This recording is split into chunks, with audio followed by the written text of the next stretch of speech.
Under COVID-19, children everywhere are at risk. But what about children with disabilities?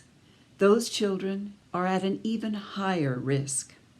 Many live in places without adequate access to water, soap, and hand-washing facilities, or in crowded institutions where physical distancing is impossible.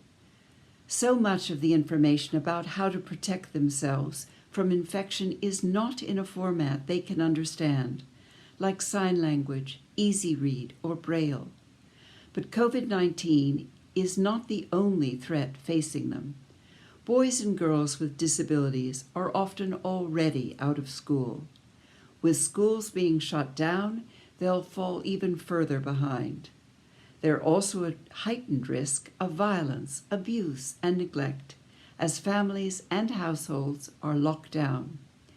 UNICEF's work to support children with disabilities has never been so important, from working with communities to make facilities more accessible, to helping schools develop innovative learning tools and approaches that meet the needs of children with disabilities, including through technology, to investing in counseling and support for children and adolescents with disabilities and their families living through humanitarian emergencies like conflicts. As COVID-19 makes their lives even more challenging, we must come together to invest in the needs of all children.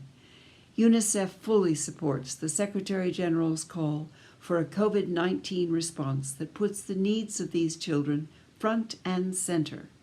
Children with disabilities have the same right to health, education, and protection that every child has. Let's work together to ensure that the global recovery from COVID-19 includes investments that make these rights real.